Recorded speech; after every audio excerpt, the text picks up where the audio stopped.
Hello, everyone. My name is Amanda Shea, and welcome to Narratives in Black, the show where we deep dive into the stories of Black leaders and creatives shaping the vibrant cultural landscape of Boston. Today, we have a truly inspiring guest, Jamaal Bonnette, also known as Connflique. Jamaal is a multifaceted artist and poet from Brockton, Massachusetts, whose work profoundly explores themes of spirituality, mental health, and cultural identity.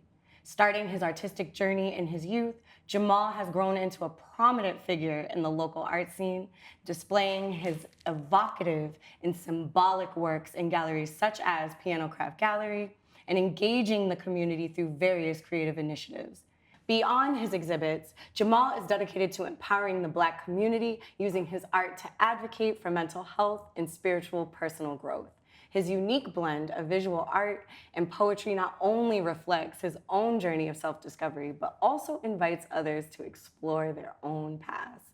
Please join me in welcoming the immensely talented Jamaal Bonnette. Hello. How you doing? How are you? I'm doing great. I'm really excited to have you. Me too. Are you nervous?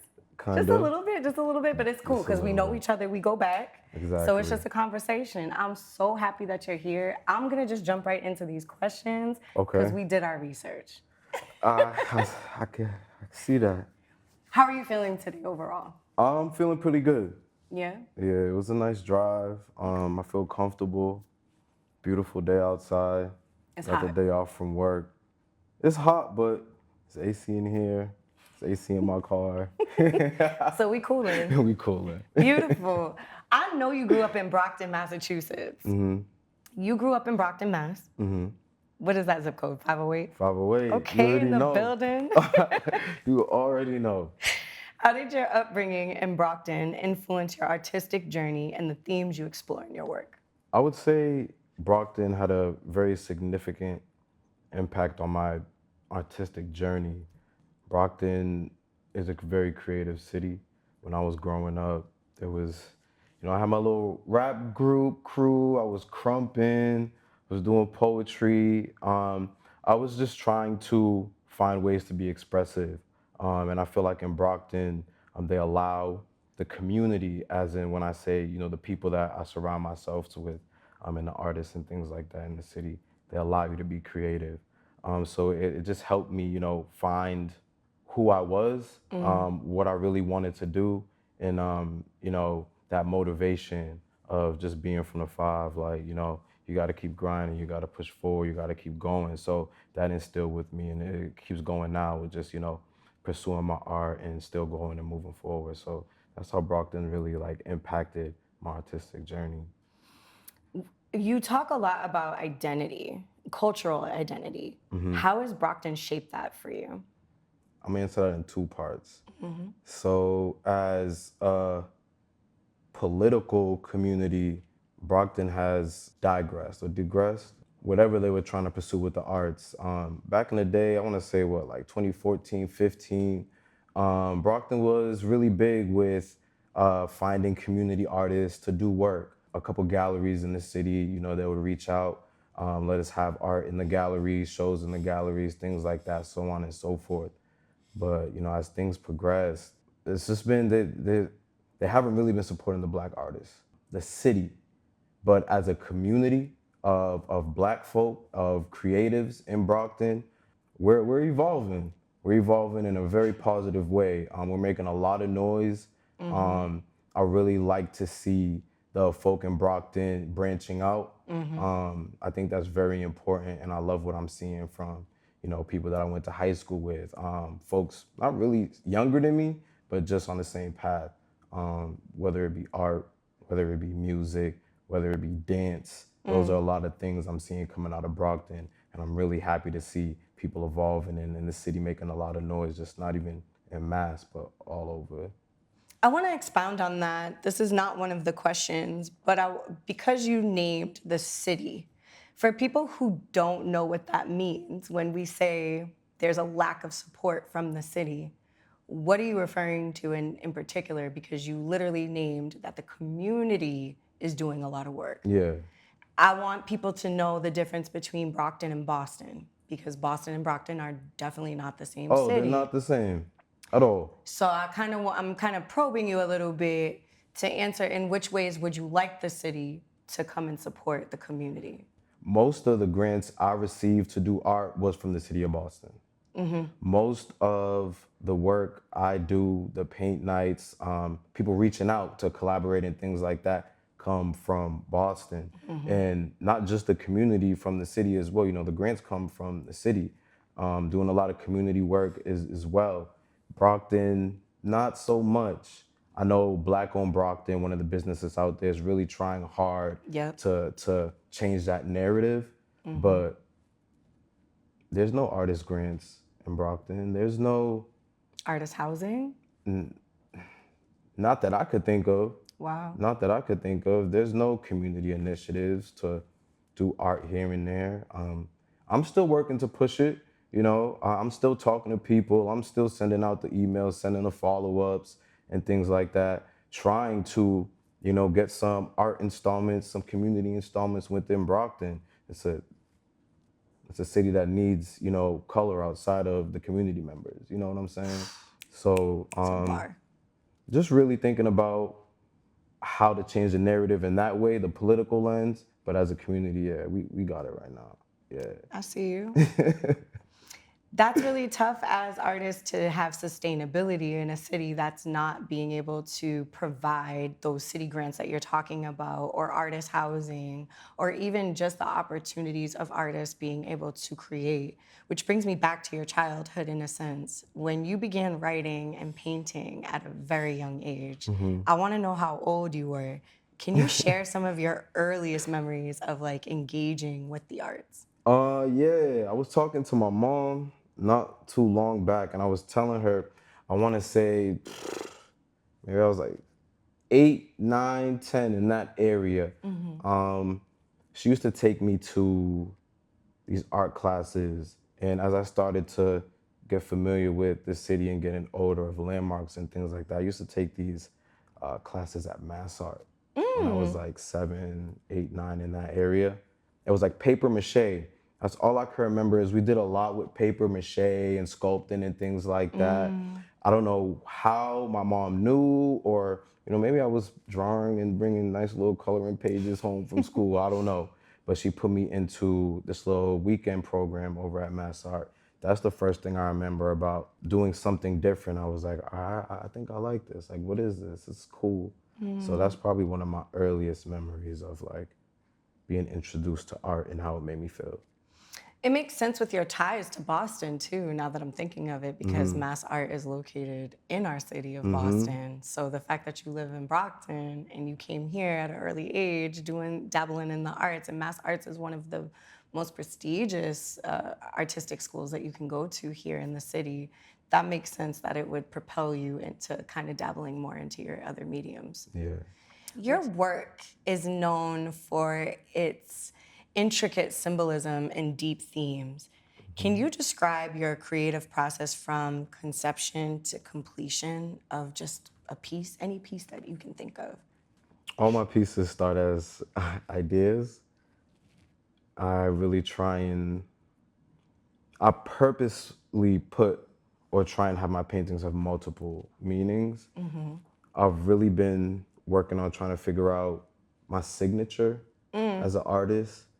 I think I've come to a point where I've figured that out. And what I do now is I could just speak on the series that I'm working on now because it's just more familiar in my brain. It's the series is called A Play on Words. So each piece is a saying or a phrase that you kind of hear regularly talking to people, things like that. Like apple of my eye is one of them. Don't judge a book by its cover. Out of pocket, lost in the sauce. So different sayings that I'm turning into images. So what I've been doing is, as creative sparks hit, I make sure to write down what I'm thinking in the moment. It's difficult, but you know, my notes are stacked with 2, 3 sentence notes just with ideas that I try and hold on to. And from there, I go home, sketch it out. Sometimes I go online and look for reference images. And then I think about, you know, what size canvas I want to use. Like I've been working towards larger canvases, but still being intricate and like precise with what I'm drawing. And it's really just, 2 hours there, 2 hours here. It's not my full time. So, people be putting in 8 hours, 10-hour days. I can't do that. It's my regular job. So I say my 9 to 5 is my full time and my 5 to 9 is working on my art. So I use that time period to sketch, put on some music, vibe. When I'm nervous with drawing, sometimes I like to sip some wine. There are times where I'm painting faded, I can't lie, because I'm really nervous. Sometimes when I'm done sketching and I have to get the paint on, I'm like, all right, it's permanent now. So that makes me nervous. I'll drink 2, 3 glasses of wine and I'll be free. So that's kind of the process. I would say paintings take like, depending on the size of the canvas, like 2 months, 3 months. Wow. Yeah, because I'm only putting in the 2 hours a day, if that. So they take way longer than some people. I don't think I realized that you had a 9 to 5 and that you're also doing this. It seems like full time on the outside. What does that balance look like for you? I mean, It's tough. I can't lie, it's tough. But I just know where I want to see my art. So it's like, I'm just going to keep going. Like, I come home tired, still hit the gym, shower, I feel good. That shower at the end of the day usually gets me ready to paint. That's like my transition, is my shower. Yeah, it's tough. Some days are long because I work for the city. I do programming, like mentorship programming for the city. It's focused on like arts and identity and things like that. that's beautiful. So I'm all over. Sometimes I'm in Brighton, sometimes I'm in Charlestown, sometimes I'm in Roxbury, JP. So I'm all over. And then at the end of the day, I gotta go home, reset myself, and just get to work. Can you discuss how your understanding of spirituality has grown over time and how this evolution has impacted your work? We gonna get spiritual with it, right? You knew That's that a was gonna good come. question. I would say understanding what I need has been very pivotal. That has translated into how I talk to myself, has translated into my work. I used to have a negative voice inside my head for a really long time, not thinking my work was good enough and things like that. And, just going through the motions of life, you kind of realize what you need and things that you don't need, whether it's people, whether it's objects, food. So things like that have affected my spirituality. I focus solely on alignment, really. People say spiritual and, want to bring God. I do pray to God. Yes, I do.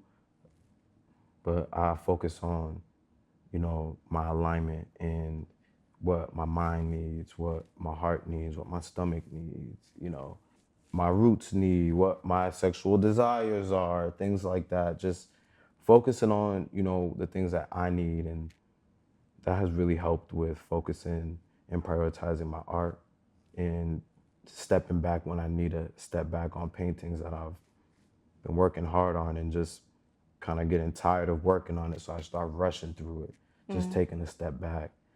That has very much so helped me a lot. Yeah. I was gonna ask you what spirituality means to you, but you basically said it. It's about taking care of this, the vessel, the temple, honoring that. And I've noticed that a lot in a lot of your paintings, as far as like the hearts. Like the heart painting is probably one of my favorites because the valves, everything, the intricacies, the details of how it pumps. When we talk about spirituality and themes and how they've impacted your work, how do you think you show those and like what you've learned in your process within the art? Most of my paintings are expressions or maybe timestamps of emotions or feelings. The same with my poems and things like that. They're timestamps. The only thing is, paintings are just longer timestamps, I guess, in the sense of the process it takes to complete it. I'm able to sit in that moment, process those moments and things like that, which really helps me process situations. Painting is my coping skill, to be honest.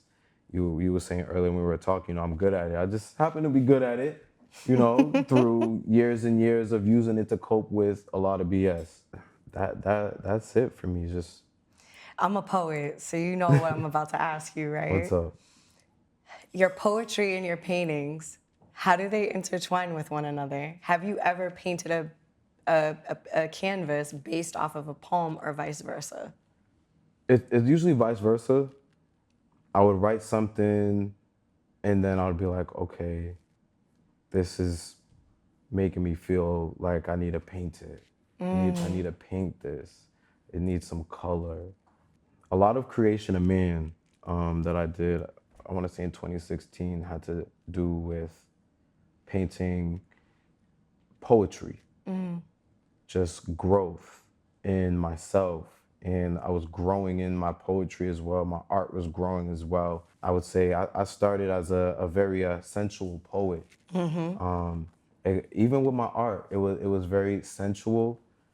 It was purposeful though to catch ears and catch eyes. You know what I'm saying? It definitely caught It ears. was purposeful, but there was a point where I was like, all right, I'm done painting naked people. Like, I'm done talking about sex and things like that. So it was like, in the transition of my poetry, I had to transition with my art as well. So Creation of Man was me kind of putting that all together. And the whole Creation of Man series has poems to go along with it as well. And you talked about mental health in the creation of man. So can you elaborate on how your own experience with mental health influenced that series? Creation of Man started in a dark place. I was going through a lot of interesting situations at the time, not relationship wise, just wrong place, wrong time, knowing better, not doing better. Can you give us a little example of that? The biggest thing I was dealing with, my outbursts. I would get angry and I was a wall hitter. I was a wall puncher. And I needed to get out of that. I remember the last time I did it or whatever, my mom got very scared and that hit me different. And I had to, look inside myself and just figure out, all right, what do you need to change? What do you need? In talking to friends, getting help, and just finding, all right, you already paint and you already do all these things. Why can't that be your outlet? And that's how kind of Creation of Man came into play, because it was myself turning from a boy and the creation of a man, in a sense, like for me, literally. So it was me just painting through the process of, all right, you were young, that's okay. You made mistakes, that's okay. But let's learn from it. Let's grow from it. And that's why I did Creation of Man, for real. Where did some of your anger you think was like derived from? What was it that made you so mad? The need to want to be better, the need to want to do more, looking at other people and wanting that for myself. Yeah, that just brought out a lot of anger, mainly things like that. How do you do with imposter syndrome? Is that something that you cope with as an artist, or is that something that you feel like you don't? You've dealt with everything you needed to deal with, so you're in that space of like, this doesn't affect me anymore. Yeah, it doesn't affect me anymore, and it feels great. I feel like I've fully come to terms of who I am as an individual. What, I like 26, 27. I'm 31 now. It's like, all right, I feel good. Very young still. You think so? I know so. Yes, absolutely. Think so? Yes. But it was around that age, I was just confident with myself. There's no other way to put it. I was just confident with my ability, confident with how I looked, I felt good. I feel good. I don't really need to compare myself to anybody. I need to really compare myself to me. And my latest painting, I need to do better than each painting. It needs to look better. And that's how I want to continue to just motivate myself individually. When you were talking about spirituality and some of the things that you had to kind of like tell yourself, if you will, when it comes to like mental health and your spirituality, what were some of the things that you were telling yourself? Because you said you had a negative self talk voice, if you will. What were some of the things that you practiced to get you out of that? I'm gonna shout out to my mom again. She gave me this great phrase that I use every day. I tell my friends this when they're not feeling good. She told me like, "You're exactly where you need to be." Like I think I was at my lowest low at that time, and she told me, "You're exactly where you need to be," and that's how I feel every day. Like I'm exactly where I need to be. Some days I'm tired. Some days I got energy. Some days I want to be around people. Some days I want to be by myself. But every day I'm exactly where I'm supposed to be. And I don't know, just saying that repeatedly to myself, thinking it works. It works. So it's giving affirmations, Yes. daily affirmations. Have you ever considered incorporating that into your poetry? Yes, more free writes, more of my free writes. I think the poems that I perform and things like that aren't the poems that are like the ones that I'm using to get through. You know what I'm saying? I kind of keep those locked up. Is there any piece of work that you have currently, whether it be a poem, a painting, whatever it may be, that you're like, I will never do this ever again on stage or ever show this in public ever again? I don't think so. I don't think so, to be honest. Like, I accept whatever reception it is. If it's negative, cool. If it's positive, amazing. It's just that's what it is. I had a very negative experience. I wouldn't say negative experience, but I had a conversation with an artist at this gala. It, I was the only black person there, the youngest by like 30 years. Ooh. Room full of white artists, older artists, may have had their work in places and things like that. Cool. My work is brown skinned figures. So I was having a conversation with a couple of the artists when one particular was just downplaying my work, like the whole time, like just downplaying my work. I looked at her and I said, "You're obligated to feel however you want to feel about my pieces. That's why I show them in public. I'm not looking for a specific emotion. Whatever emotion you feel looking at this painting is valid." And she stepped back. I don't think she was expecting that type of response, but that's the response and the mentality that I have when I showcase things. Whatever the response is, it is what it is. I wanted to put this out. If I didn't want to put it out, I would have just kept it in the closet. You know what I'm saying? Art is subjective. Yeah. I love that answer because it's true. It starts with you. A lot of artists I find sometimes put out art that they think that audiences want to see as opposed to the work that they truly are proud of and want to show. I don't know what that is, but I'm glad to hear that you're like, whatever you feel, I'm welcoming it, and whether it be positive and or negative. And I love that response. That's why she probably had to take a step back because she was like, wait, I was waiting for him to be aggressive and you weren't. And I think art is subjective. So I love that answer. Which reminds me, what was the response from the audience in the Piano Craft Gallery exhibit of Absence, as well as the creation of Man? How did their feedback shape your perspective on things you presented? Creation of Man was first. Creation of Man, the reception from Creation of Man pushed me to paint more brown skin. That was probably the biggest thing that I got out of creation of man, was to continue to, you know, paint myself, paint my color, paint people that look like me, things like that. Keep those brown earth tones in my paintings. Absence was to follow every single piece, and absence was brown skin hands. They were different hand gestures, and what they were open for interpretation. The series was made to be open for interpretation, and what it was each hand position was supposed to exhibit a different emotion or a different feeling or want of something. And I had a piece that was like this, kind of like a first communion when you're going to get the bread and wine of Christ, and that was me saying that I need forgiveness.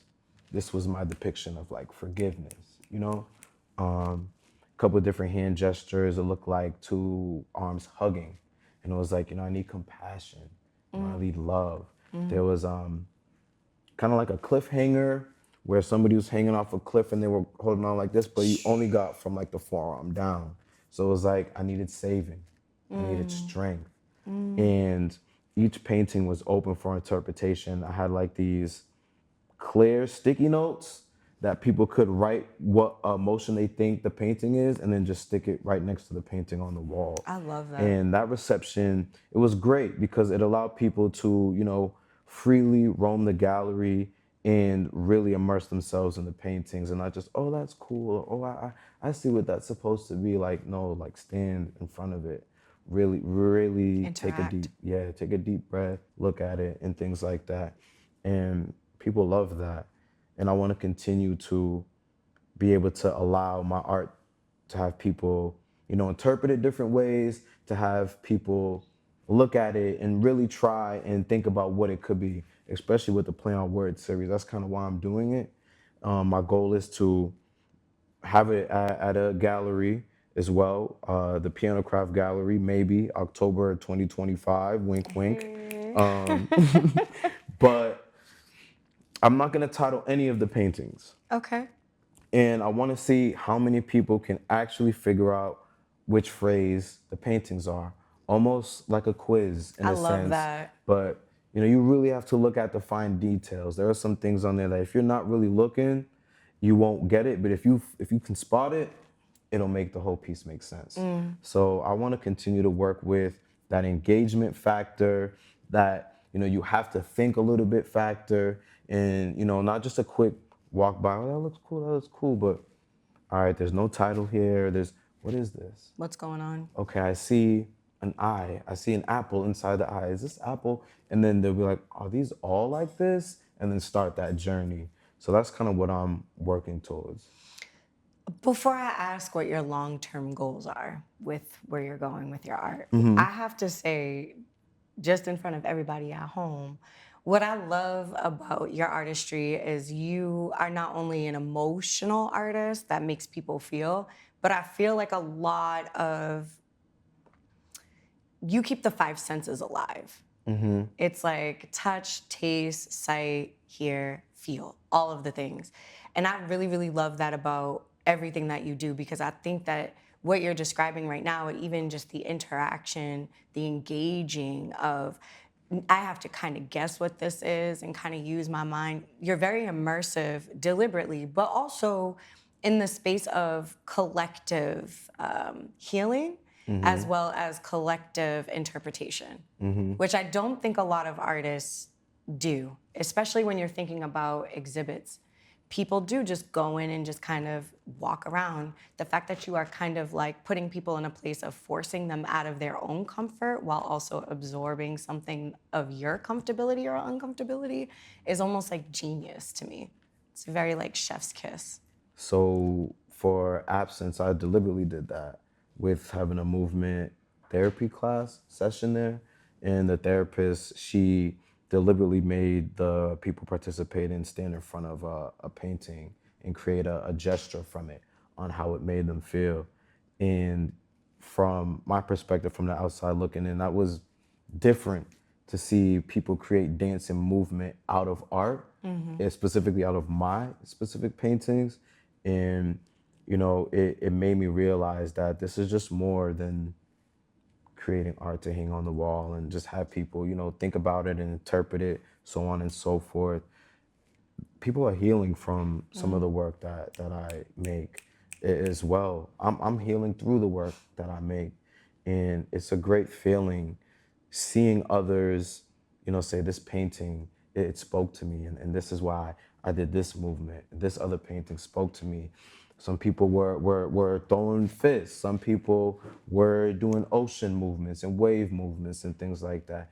And it really changed my perspective on what I can do and how I can engage, health, mental health, and the arts all together into one. Brilliant. I think the most impactful pieces of art are those that evoke emotion. It's gonna just stand out for the rest of your life. You're gonna remember where you were. That's true impact. So, congratulations. Thank you. You're welcome. How does your mental health as a Black man show up in your work? How has it helped you get through your mental health? As well as, we know that you draw a lot of Black bodies and there's a lot of Black representation. How do you think you're representing for Black males to be able to heal through your work? Being vulnerable is okay. That's what I want other Black men, Black boys to see my art and say, he's being vulnerable and he's okay with that. I think that's big. As growing up, being vulnerable wasn't really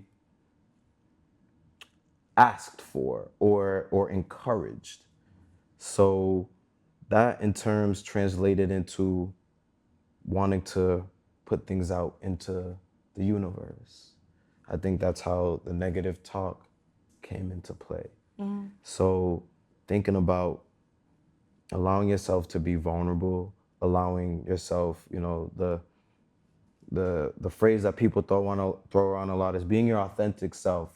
It's true. It is very being true. your authentic self is necessary for your healing. It's really about hoping that others see how vulnerable I am, not only with my poetry, but with my art. And, the reception, the people who love your work, they will be the ones who you want to surround yourself with. Those who are participating in that negative talk, you could hopefully weed them out of the bunch. But I think the biggest thing for me on what I want Black men and Black boys to see with my art and me presenting it and showcasing it and representing, our skin tone is just, to be vulnerable. Showcase your talent, your hobby, whatever it may be. You never know who may like it. You never know what networking opportunity you may get out of showcasing something you wanted to keep to yourself because you didn't know how people would look at you as a Black man. Be confident in your skin. And I'm only saying these things because I was like that before. Like 20, I said 27, 26, 27 was that time where I was confident with myself. So it takes time. And I tell, young boys that I talk to when I go do mentorship courses, like, it takes time. Be patient. I'm not asking you, we do healing activities and they come up with ways to, we did a healing activity on how should they address or speak to their parents when they disagree with something. Because that could be difficult. Absolutely. When you disagree with a family member and you don't know how to go about having that conversation. So we go through like scripts on what to do and what to say. And I tell them at the end of every session, like, I'm not asking you to be able to do this today Right. or tomorrow or next month. It takes time. It's a process. But as long as you continue to practice and build that confidence in yourself, you'll be able to do this eventually. And that's what it's all about. Just, being patient with yourself, also pushing yourself, and not being afraid to be vulnerable, not being afraid to show that you feel, really.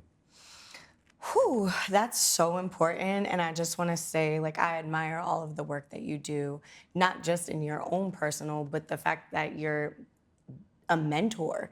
That takes a lot of time. And the fact that you name that you already have a 9 to 5. And even though that may be a part of your job, it's still a decision because you're still pouring into all of these other youth to be able to get to a place where they can see themselves and show up for themselves.